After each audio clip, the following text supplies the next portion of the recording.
আছো না? অনেকক্ষণ ধরে একরকম কথাবার্তা শুনতে একটু অসুবিধা হচ্ছে তো, তাই একটু গান শুনতে রাখবো। সেইভাবে আমরা একটু মঞ্চে ডেকে নেব আমাদের উপস্থিত রয়েছেন জননী মহাবিদ্যালয়ের অধ্যক্ষ ডক্টর ইন্দ্রনীল মণ্ডল মহাশয়, তাকে মঞ্চে আসতে অনুরোধ করছি। এবং আমাদের মধ্যে সমাজকর্মী হিসাবে আজকে উপস্থিত রয়েছেন মুখার্জি মহাশয়। আপনি মঞ্চে আসুন, আমরা একটু আপনাদেরকে শুভেচ্ছা জ্ঞাপন করব। সেই মেয়েটার সাহস ভালো করার শক্তি আছে, এই মেয়েটার রং ভালো, ওই মেয়েটার ঢং, সেই মেয়েটার চলন ভালো,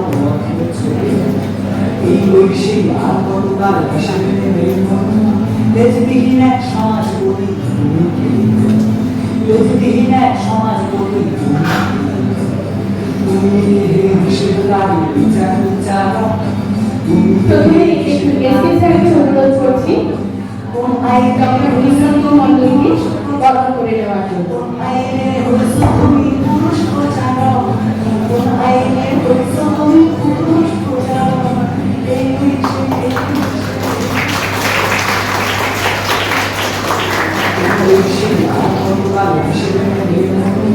লেজবিহীন এক সমাজ গড়ি, লেজবিহীন এক সমাজ গড়ি, তুমি হিসেবে দাঁড়িয়ে বিচার বিচার,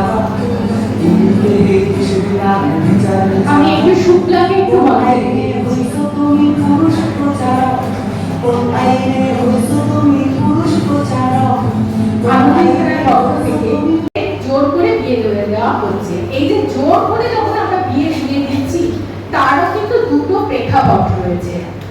একটা হচ্ছে অপারগতার কারণে, অপারগতা মানে খুব দারিদ্র, একটা খাওয়ার মুখ যদি কমে তাহলে আমাদের অনেক ভালো হবে, একটু আয় রোজগার কম হলেও সেই ক্ষেত্রে চলে যাবে, এইরকম চিন্তার থেকেও কিন্তু অনেকে পরিমরি করে মেয়ের বিয়ে দিয়ে দিচ্ছে। দ্বিতীয় কারণটা হচ্ছে নিরাপত্তাহীনতা। নিরাপত্তাহীনতা মানে আমরা কিছুদিন আগে দেখেছি তিলোত্তমার কাণ্ড, সবাই আমরা এই ঘটনাটার সঙ্গে পরিচিত। এছাড়া পেপার খুললেই বা টিভিতে দেখা যায় ছোট ছোট বাচ্চা ছেলে মেয়েদেরকে রেপ করা হয়েছে। এই জায়গাটা থেকে বাবা মা ভয় পায়, ভয় পেয়ে বাড়ির লোক ভয় পেয়ে তাদেরকে তাড়াতাড়ি বিয়ে দিয়ে দেওয়ার চেষ্টা করে। তার মানে যে পুরোটাই বাবা মার দায় সেটা কিন্তু নয়, আমাদের সমাজে দায় রয়েছে। রেপ কারা করছে? কিছু নিকৃষ্ট মানুষ, তাদের দায় একটা নিষ্প্রাণ ছেলে মেয়ে কেন নেবে? এর জন্য দরকার সচেতনতা। এই সচেতনতার উদ্দেশ্য নিয়ে আজকে আমাদের এই সভার আয়োজন করা হয়েছে। কিন্তু এটা তো হলো প্রত্যক্ষ কারণগুলো, বাবা মা কেন ছেলে মেয়েদেরকে বিয়ে দিয়ে দিচ্ছে, কিন্তু একটা দূরবর্তী বা পরোক্ষ প্রভাব রয়েছে আমাদের দেশে। বড় একটুখানি দাও, মিউজিকটা বন্ধ করে দাও একটুখানি, বা এমনি দাও না, আমি একটা জায়গা স্টপ করতে বলবো, দেখাবে। আচ্ছা, এখানে কি দেখানো হচ্ছে? দেখানো হচ্ছে মেয়েরাই মেয়েদের বিয়ের প্রতিবাদ চাইছে, ছোট মেয়েরা। তারপরে এটা আমাদের আজকের অনুষ্ঠান উচ্ছ্বসিত বিয়ে, একটু এগিয়ে নিয়ে যাও। হ্যাঁ, এটা দেখা। আচ্ছা, সবাই ভারতবর্ষের ম্যাপ চিনিস তো? এটা হচ্ছে ভারতবর্ষের ম্যাপ, আর এই যে লাল জায়গাটা এটা ওয়েস্ট বেঙ্গল। ওয়েস্ট বেঙ্গলে বালিকা বিবাহ সবথেকে বেশি হয়, এখানে সেটাই দেখানো হয়েছে। শুধু ওয়েস্ট বেঙ্গল না, এখানে একটা রিজিয়ন তৈরি হয়েছে ঝাড়খণ্ড এবং বিহারকে কেন্দ্র করে। পরেরটা,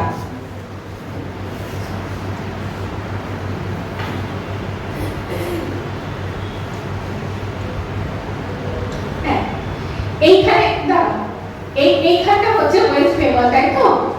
ওয়েস্ট বেঙ্গলের এই জায়গাটা হচ্ছে মুর্শিদাবাদ। মুর্শিদাবাদে এই প্রবণতাটা সব থেকে বেশি। পরেরটা দাও। হ্যাঁ, এইখানটায় national family and health survey, একটা লেখা রয়েছে NFHS, national family and health survey, এটা হচ্ছে চতুর্থ। সেটারও যা রিপোর্ট মোটামুটি এখানেও তাই, পরবর্তীকালে যেটা হয়েছে এটারও সেই একই রিপোর্ট। এটা 5 সালে। লাল অঞ্চলগুলো ডার্ক লাল, অন্তত মুর্শিদাবাদের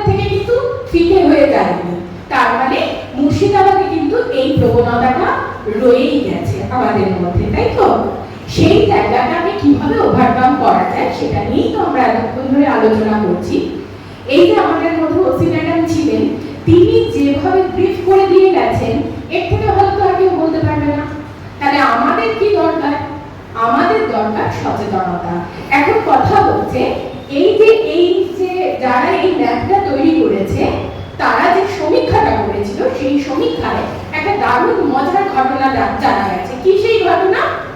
দেখা গেছে অল ওভার ইন্ডিয়াতে যত ছেলের বিয়ে হচ্ছে, তাদের বয়সের অ্যাভারেজ, যেটা গড় যেটাকে বলা হয়, সেটা হচ্ছে 24 বছর বা তার উপরে।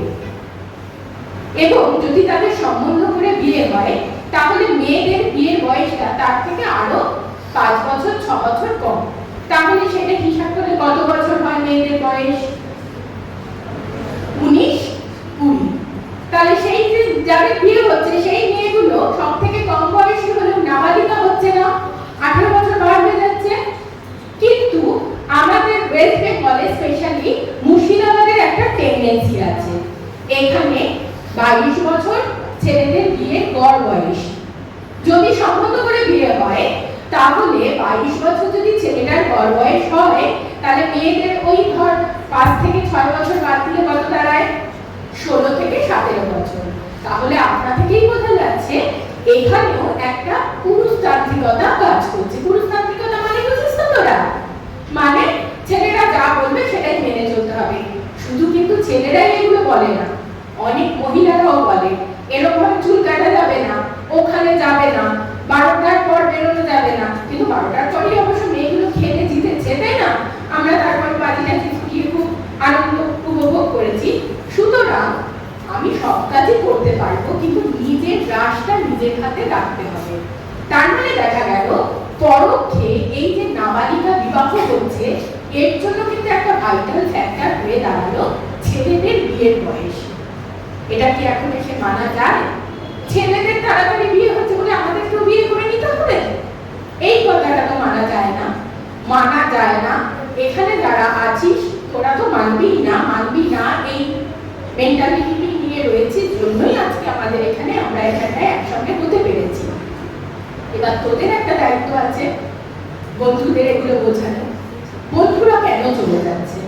বন্ধুদের মধ্যে মানে বান্ধবীদের মধ্যে, বন্ধুদের মধ্যে প্রবণতা থাকছে, এখন সবার হাতেই মোবাইল ফোন রয়েছে, এর একটা খারাপ প্রভাব তো পড়ে। সেই জায়গাটাকে কন্ট্রোল করতে হবে। বিভিন্ন রকম ভিডিও দেখে অনেকেই নিষিদ্ধ ভিডিও দেখে। একদম খোলামেলা যেহেতু কথা হচ্ছে, তার জন্য বিগত 2 দিন আগের কথা আমি বলছি। এই আজকে যে সঙ্গীতটাকে আমরা সূচনা সঙ্গীত বলে রাখলাম, একটা রাধা একটা দিদি গানটা করলো, তো আরো অনেক ছেলে মেয়ে আছে ওরা যারা গান করতে পারে, কিন্তু ওরা গান করেনি। কেন বলতে পারেনি? ওখানে কতগুলো খারাপ শব্দ আছে, সেগুলো ওদের মুখ থেকে বের করতে লজ্জা লেগেছে। তার জন্য এই গানটা অনেকে করতে চায়নি। কিন্তু আমি বুঝতে পারছি এটা খারাপ শব্দ, কিন্তু আমি কি একা একা যখন নিজের সঙ্গে কথা বলি তখন কোনো গালি ব্যবহার করি না? আমার হাতে একটা মোবাইল ফোন রয়েছে, আমি কোনো নিষিদ্ধ ভিডিও দেখি না? হতে পারে? মানবে? কেউ মানবে? তোরা মানবি? মানবি না। কেন বলতো মানবি না? কারণ সবাই আমরা এই কাজটা করি। সুতরাং এই দায় কিন্তু আমাদের সবার। তুমি যা ইচ্ছা করতে পারো, কিন্তু জীবনটাকে একেবারে উৎসর্গ করে নয়। নিজের কন্ট্রোল নিজের হাতে রাখতে হবে। শুধুমাত্র মোবাইল দেখা কম হলেই এটা হয় না, নিজেকে বোঝাতে হবে এবং কিছু সোশ্যাল অ্যাক্টিভিটির মধ্যে আমাদেরকে ইনভলভ হতে হবে। আমাদের এই পর্বটা এইরকমই ইন্টারাকশন নিয়ে হবে। শুধুমাত্র যে এখানে যে স্যার ম্যাডামরা বসে রয়েছেন তারা বলবেন তেমনটা কিন্তু নয়। তোদের যার যা বলার আছে, এই অনুষ্ঠানটার নামই হচ্ছে মুক্ত চিন্তার মুক্ত সভা। সুতরাং এই সভায় দাঁড়িয়ে আমিও যে, তুমিও সে, তোমার যা যা জিজ্ঞেস করার আছে জিজ্ঞেস করতে পারো। অভিজ্ঞ মানুষরা তাদের অভিজ্ঞতা শেয়ার করবে, আর অনভিজ্ঞ ছেলে মেয়েদের মধ্যে যে কৌতূহল আছে সেই কৌতূহলের থেকে তোমরা তাদের কাছে প্রশ্ন করবে। এটুকুই বলার। আসল কথা, এই সভাটা করে কি হবে জানি না। অনেকদিন ধরে অনেক মানুষ এখানে কাজ করছেন, এই মেয়েদের বিয়ে আটকানোর জন্য কাজ করছে, জেন্ডার সেন্সিটাইজেশন নিয়ে কাজ করছে। কি হয়েছে কিন্তু আমরা কেউ জানি না, কিন্তু অন্তত এটুকুনি অ্যাসিওরেন্স আমরা দিতে পারি, হয়তো নভেম্বর ডিসেম্বর মাসে যে ছেলেটা ভাবছিল বান্ধবীকে নিয়ে চলে যাব, বা যে বান্ধবী ভাবছিল কত নভেম্বর মাসে ওই ডেটটা ফিক্স আছে আমি চলে যাব, না মানলেই চলে যাব, হয়তো তার মনে অন্য একবার দুইবার ভাবলেও সে ভাববে বাড়াবো কি পারলাম, আর যদি কোনোদিন ফিরে আসতে না পারি। এই ভয়টুকুনি থাকা ভালো, ভয় কিন্তু জয় করতেই হয়, কিন্তু কিছু কিছু ভয় কিন্তু ভালো, এই ভালো ভয়টুকুনি আমাদের আশ্রয় হোক। এইরকম ভাবে আমাদের এই মুর্শিদাবাদ অঞ্চলে অনেক কাজ হচ্ছে, আমরা অনেকেই তার খবর রাখি না। তেমনি আজকে আমাদের মধ্যে এখানে উপস্থিত হয়েছে জিনাত রেহেনা ইসলাম, উনি জেন্ডার সেন্সিটাইজেশন নিয়ে দীর্ঘদিন ধরে কাজ করছেন। আমরা আনন্দধারার পক্ষ থেকে তাকে আমি ভীষণভাবে তার কাছে কৃতজ্ঞতা জানাচ্ছি, ভীষণ আন্তরিকতার সঙ্গে এই কাজটা করছেন, যার জন্য নিজের স্কুল ফেলে আজকে এই মুহূর্তে আমাদের এই কাজে সামান্য একটু কি কাজ হচ্ছে না হচ্ছে দেখবার জন্য উনি এখানে ছুটে এসেছেন, এবং এই কাজের জন্য আমরা যেরকম এলোপাথারি কাজ করছি, উনি কিন্তু ভীষণ অর্গানাইজড ওয়েতে কাজটা করছেন। এই কাজের জন্য উনি আন্তর্জাতিক স্তর থেকে সামাজিক স্বীকৃতি পেয়েছেন। এটা কিন্তু তোমাদেরকে ভীষণভাবে মাথায় রাখতে হবে। আজকে যে সভায় তোমরা উপস্থিত রয়েছো সেখানে জিনাত ম্যাডামও উপস্থিত রয়েছেন, এটা কিন্তু তোমাদের এবং আমাদের সবার জন্যই অনেকটা পাওনা। জিনাত ম্যাডামের সঙ্গে তোমাদের আমি পরে আলাপ করিয়ে দিচ্ছি। আগে আমি আমাদের মধ্যে রয়েছে শুভব্রত কর স্যার, উনি এই যে বাল্যবিবাহ চলছে এটা রোধের জন্য খেলাধুলো কিভাবে সক্রিয় সেই প্রসঙ্গে কিছু বলবেন, তোমরা ভালো করে শোনো এবং জীবনে প্রয়োগ করার চেষ্টা করো।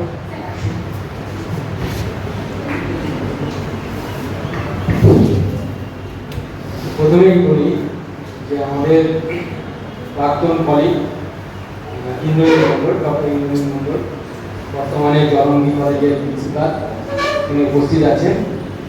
আর সোশ্যাল যারা কাজ করছেন তারা তো আছেন, আমারও একজন কলিগ এখানকার দীপঙ্কর মণ্ডল, তার সুযোগ্য কন্যা খুব সুন্দর বক্তৃতা রাখলেন, আমাদের মধ্যে উপস্থিত আছেন। এদের দেখে তোমাদের উৎসাহ পাওয়া উচিত। আছেন কিশোরবাবু, আসফাকুল্লাহ এবং পার্শ্ববর্তী বিভিন্ন বিদ্যালয়ের শিক্ষক, শিক্ষার্থীবৃন্দ এবং ছাত্রছাত্রী, এবং বিশেষ করে আনন্দধারা যারা প্রতি মুহূর্তে এই কাজগুলো করছেন, তার কর্ণধার পৌলমী ঘোষ মহাশয়, ডক্টর পৌলমী ঘোষ, সকলকে আমি ধন্যবাদ জানাই, বিশেষ করে তোমরা যারা শুনছো বিষয়গুলো। তো প্রথমেই আমি বলে রাখি যে সারা বিশ্বজুড়ে যে এম্পাওয়ারমেন্ট, মানে মেয়েদের যে উঠে আসা বা স্বাবলম্বী হওয়া বা তাদের যে ক্ষমতাশালী হওয়ার যে প্রবণতা চলছে, সেখানে ইউনেস্কো দুটো বিষয়ের কথা খুব জোর দিয়েছে, একটা হচ্ছে শিক্ষা এবং একটা ক্রীড়া ক্ষেত্রটাকে খুব বড় জোর দিয়েছে। তার সঙ্গে সঙ্গে আমি এই শিক্ষার উপর জোর দিয়ে আজকে শিক্ষা একটা ছোট নমুনা আজকে দিচ্ছি। তো তন্ময়ী ঘোষ বলে একটি মেয়ে আমাদের এখানে পড়াশোনা করতো। তো মেয়েটি যখন এলো, ইংলিশ মিডিয়ামে পড়া মেয়ে, তো তার দুটি সন্তান, সে এসে এখানে বিপিএলে ভর্তি হয়েছে। সেখানে সকাল থেকে সারাদিন ক্লাস চলতো, কোনোভাবে তার কিছু কামাই টামাই হতো। আমরা বিভিন্নভাবে, যেহেতু বিপিএল কোর্সটা একটু খুবই শৃঙ্খলাবদ্ধ একটা কোর্স, সেখানে আমরা তাকে বিভিন্ন সময় বিভিন্ন কথা বলতাম, কিন্তু আস্তে আস্তে দেখতে পারলাম যে সে মেয়েটি আমাদের এই কোর্সে ফার্স্ট হলো, first class, first in Kalyani university. এবং সে ফার্স্ট হওয়ার পর আজকের ঘটনা বলি, তার যে স্বামী বিভিন্নভাবে তাকে এই কোর্স চলাকালীন, সে শিক্ষিত একজন ব্যক্তি, সে শিক্ষক, সে তাকে নানাভাবে, মানে যাকে আমরা এক কথায় উৎপাত করা সেরকম করেছিল, যাতে কোর্সটা সে শেষ করতে না পারে। এইরকম বাধার মধ্যে দিয়ে সে ফার্স্ট হয়েছে। আজকের ঘটনা বলি, কল্যাণী বিশ্ববিদ্যালয় থেকে তার পোস্টাল অ্যাড্রেস জানতে চাওয়া হয়েছিল যে তাকে কনভোকেশনে অ্যাওয়ার্ড দেওয়া হবে। ফার্স্ট হয়েছে যেহেতু অ্যাওয়ার্ড পাবে। আজ এখনো পর্যন্ত আমি সকালবেলা ফোন করে তার স্বামীকে, হাজব্যান্ডকে বলেছিলাম তার পোস্টাল অ্যাড্রেসটা জানান, এখনো পর্যন্ত আমার কাছে অ্যাড্রেসটা এসে পৌঁছায়।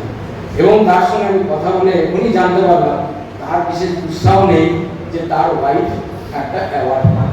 সুতরাং শিক্ষার যে বিষয়টা, এটা কিন্তু মনে রাখতে হবে। শিক্ষা বা যাই ক্রীড়া যাই বলুন সেটা কিন্তু আমাদের কালচার থেকে আসে। তো প্রথমে আমি বলি যে যেহেতু ম্যাডাম আমাকে একটা বিষয় বলে দিয়েছে সেটা হচ্ছে ক্রীড়া, তো প্রথমে যেটা বলা সেটা হচ্ছে এই যে দুটো ভাগে ভাগ হয়ে বসে আছে, বিশেষ করে ভাগ নেই, কিছু মেয়েদেরও আছে। মনে রাখতে হবে আমাদের মধ্যে যে আমার ছোট মেয়েটি আমাদের সন্তান সম্পর্কে অনেক কিছু তোমাদের বলেছে, তার মধ্যে বলার চেষ্টা করেছে নারী পুরুষের যে ডিফারেন্সটা সেটা কিন্তু জিন থেকে উঠে এসেছে। মানে আমরা যদি মনে করি যে পুরুষদের সঙ্গে ক্রীড়া ক্ষেত্রে সমভাবে প্রতিদ্বন্দ্বিতা করব, তার সম্ভাবনা কিন্তু খুব কম। তার কারণ হচ্ছে আমরা যখন সৃষ্টি করেছে বিধাতা বলুক বা বিবর্তন বলুক, যেই আমাদের সৃষ্টি করেছে আমাদের মধ্যে মেয়েদের মধ্যে অনেক কিছু দেয়নি। তার কারণ হচ্ছে যে দুটো জেন্ডার সৃষ্টি করেছে, যদি নারী পুরুষ ধরি, মেয়েরা কি কারণে এসেছিল পৃথিবীতে, কি কারণে তাদের বিবর্তন হয়েছিল, তার মূল কারণ হচ্ছে তারা খুব কোমল এবং খুব ডেলিকেট, খুব সাধারণ কোমল কাজ করার জন্য তাদের শরীরটা তৈরি। তারা সন্তান উৎপাদন করবে, সন্তান প্রতিপালন করবে, তাদের মানুষ করবে। আর তার এগেনস্টে ছেলেরা তারা লড়াই করবে, পশুর পিছনে ছুটে তার খাদ্য জোগাড় করবে, এইসব কঠিন কঠোর কাজের জন্য তাদের শরীরটা তৈরি। সেইভাবে তাদের ফিজিওলজিক্যাল সিস্টেম সেইভাবে তৈরি, ফিজিওলজিক্যাল বিভিন্ন জিনিস তৈরি। তো ক্রীড়া ক্ষেত্র বলতে আমরা যেটা বুঝি, সেখানে যখন আমরা দেখতে পাচ্ছি যে প্রাচীন যে অলিম্পিক, সেই অলিম্পিকে মেয়েদের কোনো জায়গা ছিল না। তার কারণ হচ্ছে ওই একটাই, সেটার একটা কারণ হতে পারে সামাজিক কারণ, যে সেখানে সব অনাবৃত শরীরে অংশগ্রহণ করতে হতো, মেয়েরা অংশগ্রহণ করতে পারতো না।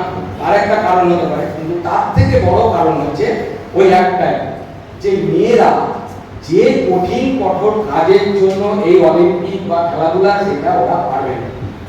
সেই কারণেই মেয়েদের পিছিয়ে রাখা হচ্ছে। এমনকি আমরা যখন প্রথম অলিম্পিক, আধুনিক অলিম্পিক, আমরা জানি তার জনক হলেন পিয়ার দা কুবার্টি। সেই কুবার্টি মহাশয় যখন অলিম্পিক সৃষ্টি করছেন, তিনি লিখছেন যে আমি যে অলিম্পিকটা তৈরি করলাম বা সৃষ্টি করলাম সেটা ছেলেদের জন্য।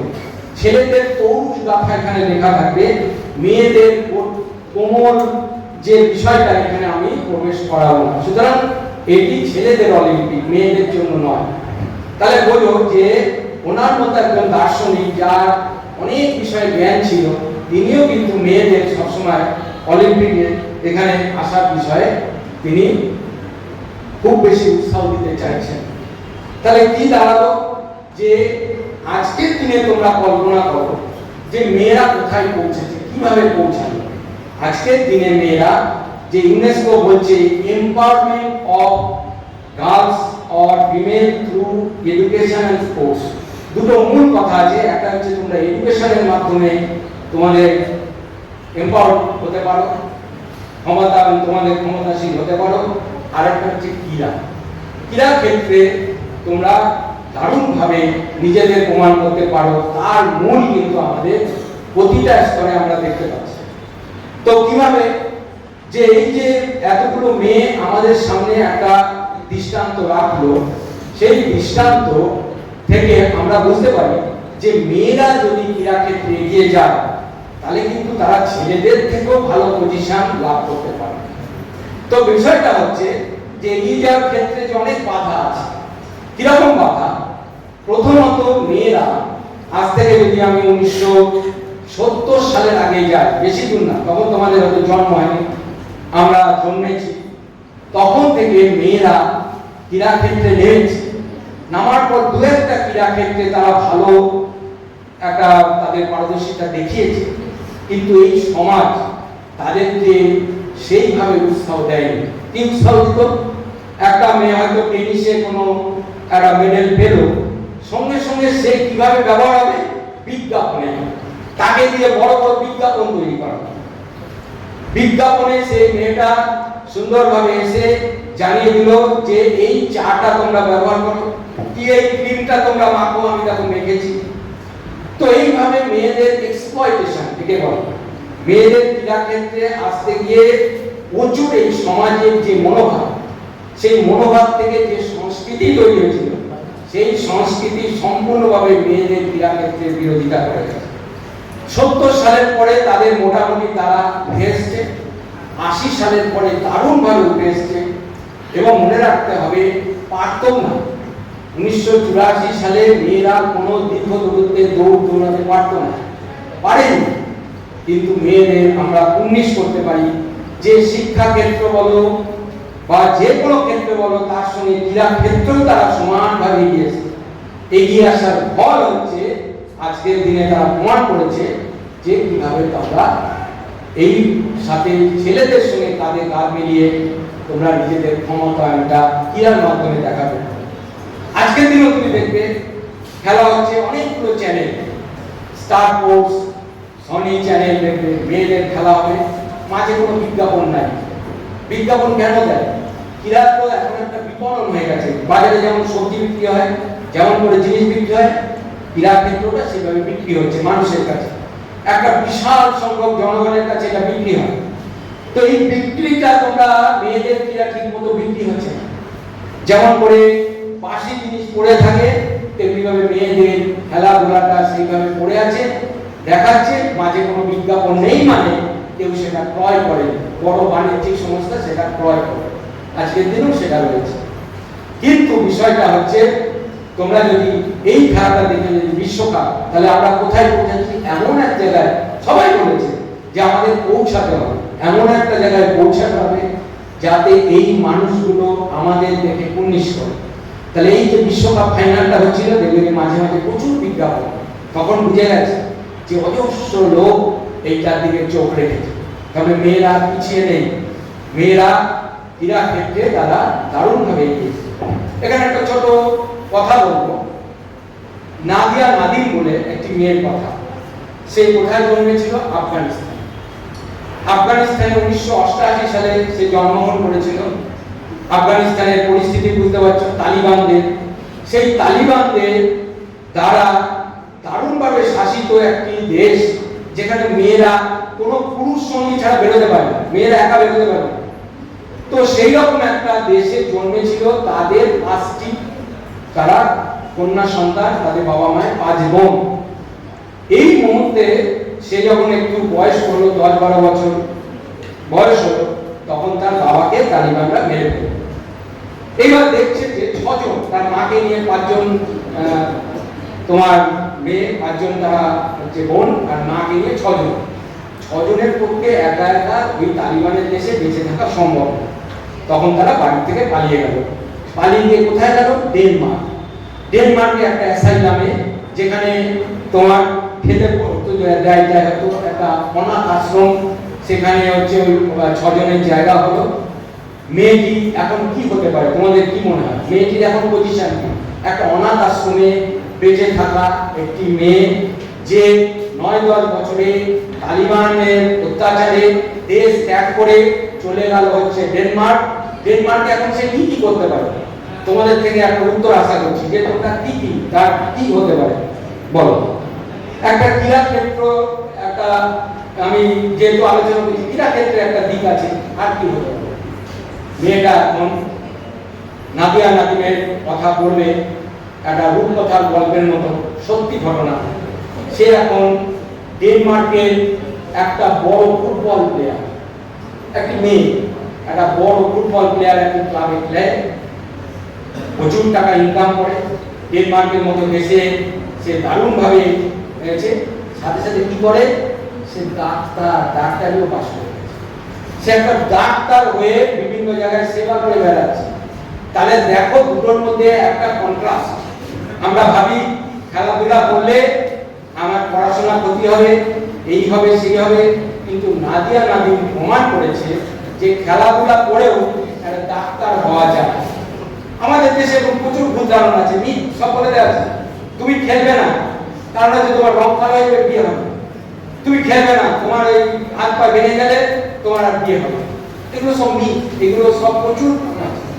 এবং আমাদের মতো প্রচুর শিক্ষিত মানুষ আছে যারা এটা উৎসাহ দেয়, মেয়েদের আসতে দেয় না, খেলার মাঠে আসতে দেয় না, তার সঙ্গে সঙ্গে অন্যান্য কাজ করতেও তাদের বাধা দেয়। সুতরাং যে ইন্টারাকশনটা আমি চাইছিলাম যে তোমাদের মধ্যে এর পরবর্তীকালে যে তোমাদের মধ্যে কজন মাঠকে ভালোবাসো।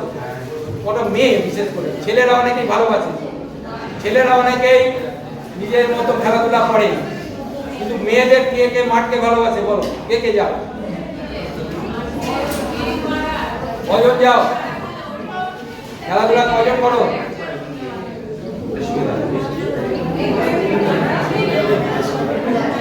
কি খেলো?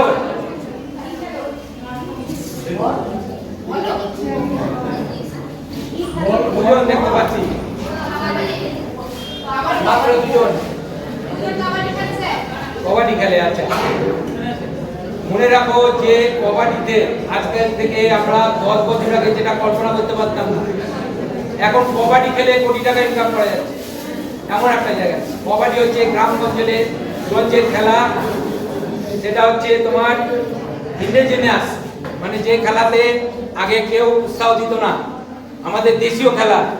আজকের দিনে কবাডি খেলে মানুষ কোটি কোটি টাকা ইনকাম করছে, মেয়েরাও তাই সব হচ্ছে। শুধু কি হতে হবে, এই যে ছোট মেয়েটি যেটা বলেছে, আগের দিনে যেটা বলেছে সবাই বলে গেছে, উৎসাহনে এগিয়ে যেতে হবে, নিজেকে প্রমাণ করতে হবে। যেই প্রমাণের ফলে তোমাকে দিয়ে সবাই দেখবে, তোমার দিকে ফোকাস হবে, সেইটা কিন্তু ওই বাড়ি থেকে হঠাৎ করে একটা ডিসিশন নিয়ে পালিয়ে গেলে হবে না।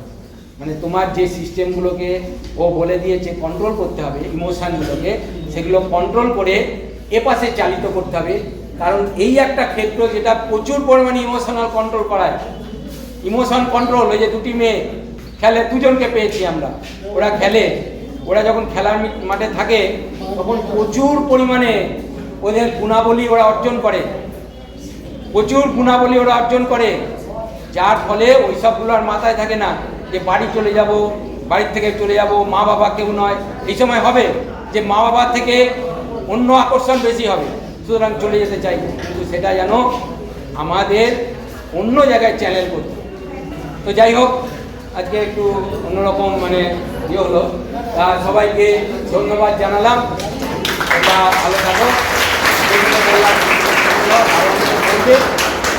ভালো থাকো।